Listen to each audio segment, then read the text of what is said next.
Bonjour, bonjour. Alors dans cette vidéo, je vais vous expliquer comment bien commencer avec Toon Boom Harmony. Donc comme dans tous les logiciels au monde, on a donc un lanceur. Dans ce lanceur, qu'est-ce qu'on a? On a l'opportunité d'ouvrir soit des scènes précédentes qu'on a ouvertes juste avant, soit on peut venir chercher directement d'autres scènes ailleurs dans l'ordinateur. On peut créer une scène, bien sûr, et avec Browse, on va décider du chemin sur lequel on va écrire cette vidéo. Faites déjà très attention. Si je fais une vidéo spéciale là-dessus, c'est parce que Toon Boom est très capricieux par rapport au nom qu'on va donner, à l'endroit où on va le placer. Toutes ces choses, ça va être très très important. Pour les noms, déjà, ce qu'il faut retenir, ce qui est primordial, c'est jamais d'espace. Parfois par mégarde, si vous créez le fichier directement sur votre ordinateur, vous pourriez mettre un espace. Et quand vous faites ça, ça peut corrompre les fichiers à l'intérieur d'un dossier Toon Boom. Donc ça, faites très attention à ça. Essayez d'avoir des noms les plus simples possibles, jamais d'espace et le moins de caractères spéciaux possible pour éviter tout problème.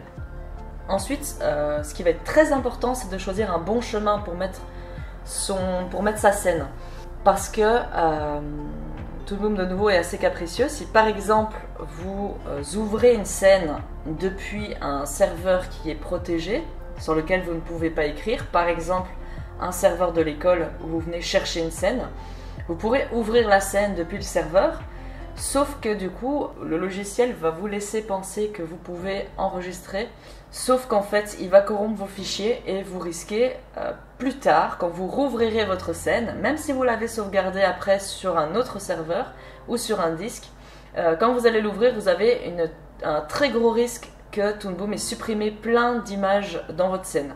Et pas besoin d'expliquer pourquoi en animation, perdre plein d'images, c'est catastrophique. Donc faites très attention à ça. En règle générale, retenez bien des noms très simples, sans espace, le moins de caractères spéciaux possible, et avant de commencer quoi que ce soit, toujours bien placer une scène. Et si jamais vous la prenez d'un serveur, alors vous devez copier-coller cette scène sur votre ordinateur ou sur un disque en local. Ne jamais bosser directement sur un serveur sur lequel vous ne pouvez pas écrire, ça va corrompre vos fichiers. Donc voilà comment on fait. Donc Browse, je choisis un premier endroit. Voilà, donc Browse, je choisis directement un bon chemin pour pas le perdre. Je renomme ma scène, ça me convient. Et si je veux changer le format, ici je vois que je ne peux pas cliquer pour changer mon format. Je peux choisir des formats préexistants ici dans le menu déroulant. Mais je peux aussi cliquer sur plus pour créer un nouveau format adapté que je peux vraiment modifier ce que je veux ici. Donc si on a des formats très spécifiques, je peux le modifier ici. Mais ce qui est important, c'est que je ne pourrai pas le sauvegarder à moins de changer le nom.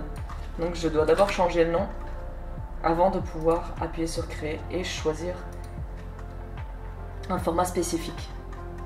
Ensuite je peux le supprimer si maintenant j'ai trop de choix ici que je ne veux pas, je peux le supprimer ici avec le petit moins. Donc voilà, une fois que le format est décidé, qu'on a un bon nom, qu'on a bien décidé d'un chemin où est-ce qu'on va enregistrer notre scène, je peux faire créer pour créer ma scène. Ce qui va créer, c'est pas un fichier à proprement parler, donc juste comme par exemple si vous êtes sur Photoshop, vous sauvegardez votre format, vous allez juste avoir un fichier .psd.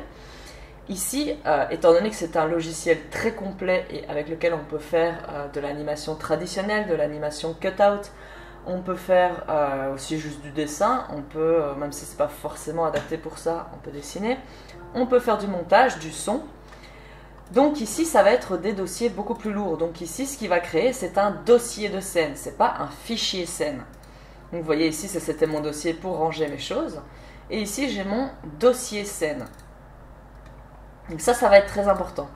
Si par exemple ici, maintenant, je sauvegarde ma scène pour créer le lanceur. Et voilà. Il va me créer le lanceur ici, le point stage.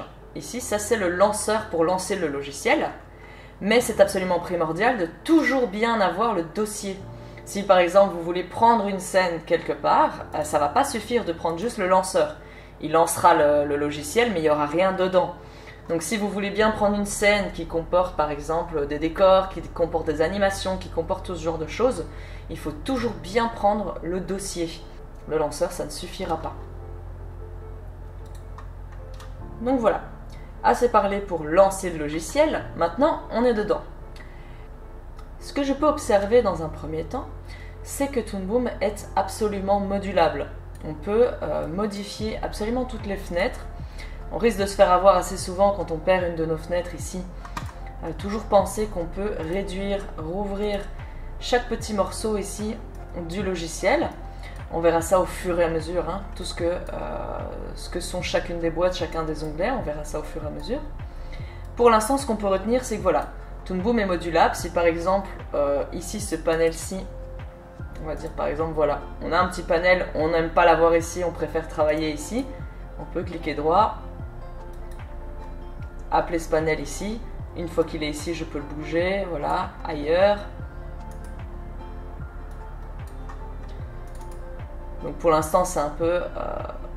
pour l'instant, vous ne voyez pas forcément à quoi ça fait référence, mais vous verrez au fur et à mesure. Donc ici, retenez juste ça, vous pouvez bouger chacune des fenêtres, voilà. Toon Boom va complètement réorganiser le logiciel en fonction de vos préférences. Vous pouvez absolument même faire des fenêtres volantes, voilà. Alors vous savez que vous pouvez absolument réorganiser le logiciel comme vous voulez. Une fois que vous l'avez comme il vous plaît, vous n'êtes pas obligé de le refaire à chaque fois. Si vous changez d'ordi, vous changez de poste de travail, vous pouvez venir sauvegarder. Ici dans Windows Workspace, vous pouvez sauver votre workspace, le sauvegarder dans un fichier et vous pourrez le récupérer sur un autre ordinateur et puis venir les réappeler pour le changer. Et après, il suffit de changer un preset pour venir changer le logiciel ici. Il va tout réorganiser. Il y en a déjà par défaut. Mais voilà, si vous en avez un que vous aimez bien, vous pouvez le sauvegarder et puis le rappeler. Aussi, à tout moment, vous pourrez changer les raccourcis du logiciel dans Edit Keyboard Shortcut. Ici, ce sera particulier parce qu'il va falloir connaître déjà le nom de ce que vous voulez modifier. Par exemple, pour passer d'une frame à l'autre, voilà, vous mettez par exemple une frame. Et ici, il va falloir trouver ce que vous voulez. Par exemple, voilà, Go to Next Drawing, c'est le G. Previous Drawing, c'est le F. Si maintenant vous voulez changer dans autre chose, alors vous cliquez dessus. Vous avez ici le raccourci qui est déjà inscrit qui s'affiche. Vous pouvez le nettoyer pour ne plus rien mettre. Donc vous pouvez mettre ce que vous voulez. Là, moi, je vais mettre la même chose parce que j'aime pas perdre mes raccourcis. Donc voilà. Une fois que c'est mis, voilà, c'est réinstallé et vos shortcuts sont mis. Donc voilà, vous pouvez modifier absolument ce que vous voulez. Après, moi, je trouve que c'est pas hyper facile à trouver. Il faut déjà savoir ce qu'on cherche et puis ça a des noms parfois un peu particuliers. Mais voilà, tout est là. Alors ensuite, ce que je vais vous montrer, ça va être des préférences importantes à mettre. Donc dans Edit Préférences, on peut trouver ça. Pour l'instant, il va surtout falloir me faire confiance un petit peu parce que si vous débutez dans le logiciel et que vous ne l'avez jamais ouvert, ça va être un peu flou pour vous pour l'instant. On va dans Edit Préférences. Alors, les choses importantes à cocher au début quand on vient d'ouvrir le logiciel, ce ne sera pas à faire à chaque fois. Généralement, une fois que le logiciel est installé, vous le faites une fois, ça va le faire pour toujours. Donc, ce sera probablement à faire qu'une seule fois, sauf si, évidemment, vous changez d'ordinateur. Donc ici, dans les préférences, la première chose importante à cocher, ça va être le Focus on Mouse Enter. Pourquoi cocher ça? Parce que Toon Boom fonctionne avec un système de fenêtres actives. C'est-à-dire que ici, même si on ne dirait pas, je n'ai aucune fenêtre active dans mon logiciel. Je dois cliquer dessus. Une fois que je clique dessus, vous voyez que ça s'encadre en rouge. J'ai cette fenêtre-ci, ce module-ci qui s'encadre en rouge, ça veut dire qu'elle est active. Ensuite, si je veux aller sur la timeline, je dois cliquer sur la timeline pour qu'elle vienne s'activer. Et ainsi de suite, si je veux ici aller dans cet onglet-là, je dois cliquer dessus pour l'activer. C'est super énervant, ça va rajouter énormément de clics qui ne sont pas nécessaires. Et une fois que vous allez vouloir faire un copier-coller d'un module à l'autre, il faudra jamais oublier de cliquer d'abord, sinon ça ne va pas fonctionner. Donc voilà, pour économiser pas mal de clics et d'emmerdements, vous cliquez ici sur Focus on Mouse Enter. Ça veut dire que le logiciel va considérer qu'une fenêtre est active à partir du moment où la souris passe par-dessus. Vous voyez, directement ici les fenêtres s'activent dès que ma souris passe dessus, donc ce sera beaucoup plus pratique. L'autre préférence importante, ça va être le Stop Motion Keyframe. Ça pour l'instant, si vous venez d'ouvrir le logiciel, ça va être super flou. En fait, ce que ça va faire, si vous cochez, par défaut, le logiciel, en fait, lorsque vous allez mettre des clés d'animation plus tard, lorsqu'on verra les puppets, le logiciel, souvent, par défaut, va rajouter une interpolation entre les deux clés, c'est-à-dire qu'il va précalculer le mouvement qui manque entre les deux clés d'animation. Ce qui peut être pratique parfois, mais le fait que ça se lance par défaut, c'est très énervant et ça va faire plein de bugs par la suite quand vous allez vouloir faire vos posings de personnages. Donc cocher ça, ça va réduire ce preset qui le fait par défaut, donc il mettra moins d'interpolation automatique sans vous le demander. Ensuite, une autre préférence importante, qui pour l'instant c'est aussi très flou, ça va être le Reduce Indentation. Ça, on verra plus tard lorsqu'on aura des puppets. La timeline ici va se remplir de calques et de calques imbriqués dans d'autres calques, imbriqués dans d'autres calques, ce qui va faire en fait un pâté de noms qu'on ne verra plus. Et donc certains calques, on ne verra simplement plus leurs noms tellement ils sont décalés ici dans cette zone de la timeline. Donc faire Reduce Indentation, ça permet en fait de réduire l'étalement des calques et de continuer à voir les noms. Donc pour l'instant, c'est que de la théorie, mais je vous conseille de cocher. Ensuite, les deux prochaines et dernières préférences à cocher, ce sera dans Advanced, et cocher Support Overlay and Underlay Art. Pourquoi? C'est que Toon Boom, donc ça je rappellerai encore par la suite, mais ici, rapidement la théorie, c'est que dans Toon Boom, en fait, chaque calque ici, chaque layer que vous allez utiliser pour dessiner, possède deux couches. La couche Line et la couche Color. Vous n'êtes pas obligé de les utiliser pour faire des lignes et des couleurs, vous les utilisez absolument comme vous voulez. Donc il faut juste savoir que dans chaque calque, ici, dans chaque layer que vous allez créer dans la timeline, vous allez ici avoir différentes couches qui seront utilisées pour faire différentes choses. Voilà, si vous utilisez cette couche-là pour faire une line, et puis imaginons que vous voulez mettre en couleur ici en dessous, voilà, ça peut être utile.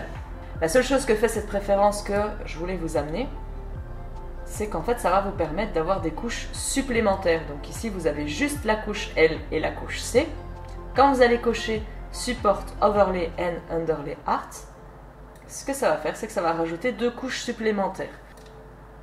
Ensuite, la dernière préférence, donc dans Advanced, dans l'onglet Advanced, ça va être Advanced Display. Ça va être très utile aussi et on le verra par la suite quand je vous montrerai la Note View. Donc pour l'instant, ça va être encore très flou, mais sachez juste que ça va vous permettre d'accéder directement au changement de chaîne ici, au défaut display, qui va permettre de changer les channels de vue. Donc voilà, ça c'était pour bien commencer. Donc on a pu voir comment installer bien sa scène, bien la nommer, pouvoir changer le format. Ici c'est les préférences importantes, donc retenez que Toon Boom est modulable, vous pouvez modifier le logiciel comme vous voulez. Et on avait aussi les 5 préférences utiles à utiliser en toutes circonstances. Voilà.